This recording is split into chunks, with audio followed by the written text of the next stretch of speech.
Finland is ranked at or near the top of having the best educated students in the world, which left everyone wondering, really?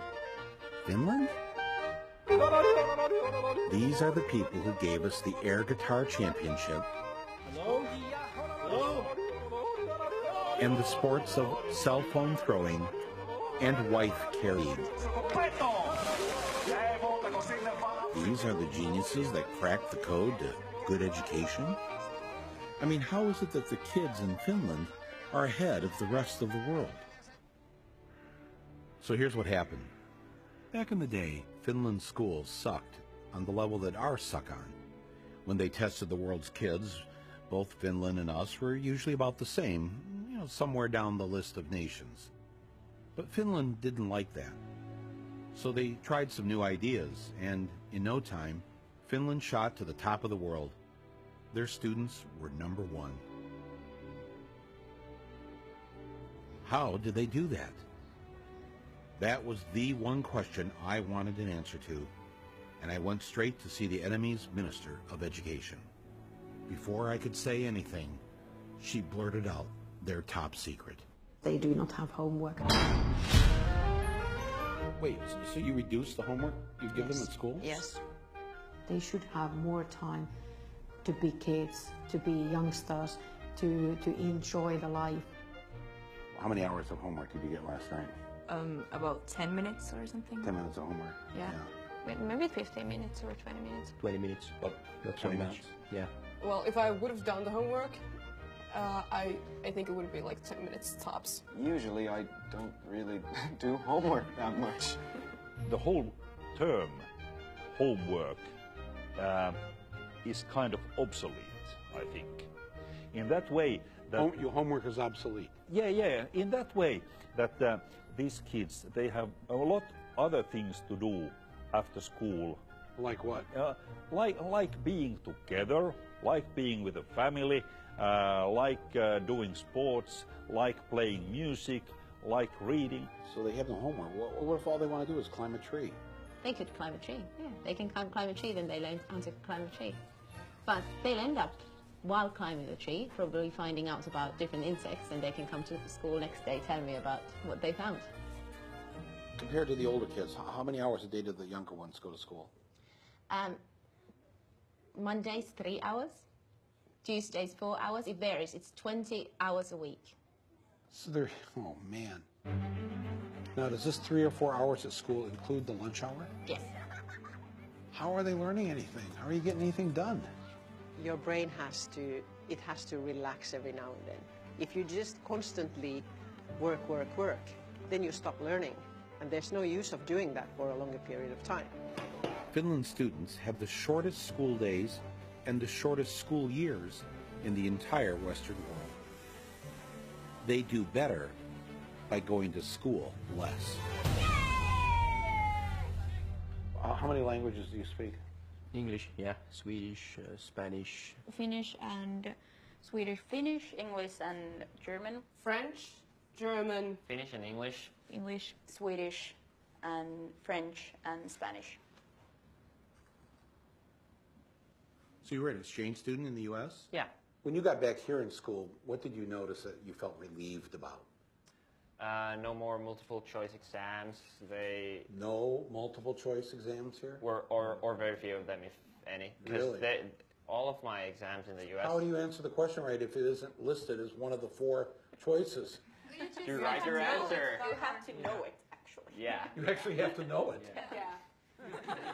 If there was one thing I heard over and over again from the Finns, it was that America should stop teaching to a standardized test.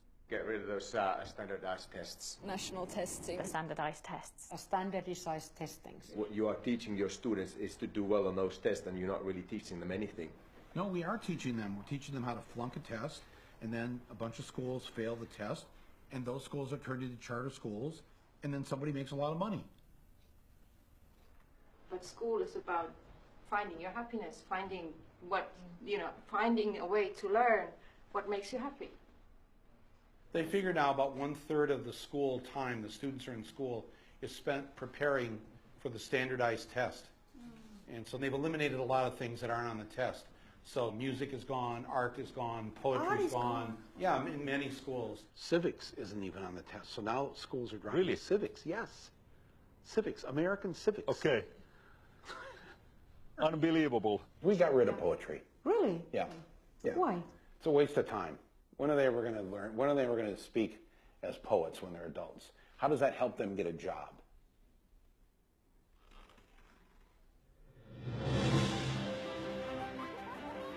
We try to teach them everything that they need so that they could actually use their brain as well as they can, including PE, including arts, including music, anything that can actually make brain work better. The children need to be baking, they should be singing, they should be doing art and going on nature walks and doing all these things because there's this very short time that they're allowed to be children.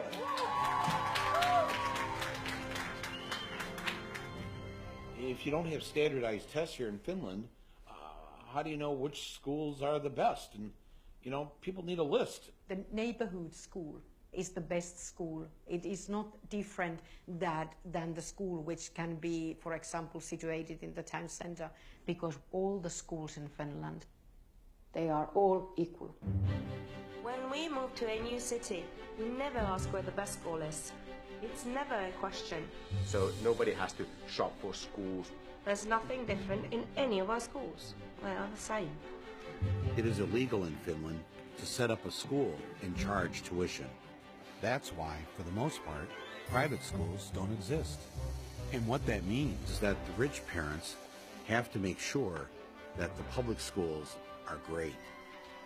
And by making the rich kids go to school with everyone else, they grow up with those other kids as friends. And when they become wealthy adults, they have to think twice before they screw them over. In the United States, education is a business. There are corporations making money. Here, it's so student-centered that when we had to redo our playground, they had the architects come in and talk to the kids. Were they listened to? Yes, yes. There are things on our playgrounds that the students really wanted. Being in school here is more independent. We're treated more like adults than in the United States. Yeah. I mean, we don't need a hall pass to go to the bathroom during class. Yeah. We'll see students commuting on the subway, even as young as 7 and 8, going on their own to school. When I started doing teacher training practice back in the US, I was in these certain neighborhoods teaching these kids and telling them, you can be anything you want to be when you grow up. This is kind of a lie. And when I came to Finland, a lot of my teaching is based on what the kids want and what they see for their future. So it doesn't feel so false to say you can really be whatever you want to be when you grow up, because they're making it happen already. They already have such power.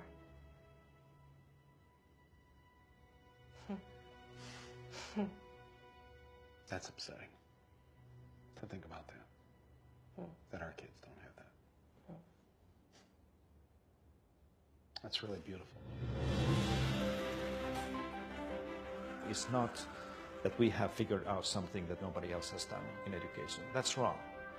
Many of these things that have made Finland perform well in education are initially American ideas. We try to teach them to think for themselves and to be critical to what they're learning. We try to teach them to be happy person, to be respect others and respect yourself.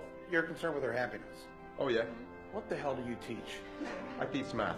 So the math teacher says the first thing out of your mouth of what you wanted these students to get out of school was to be happy, to have a happy life. Yeah.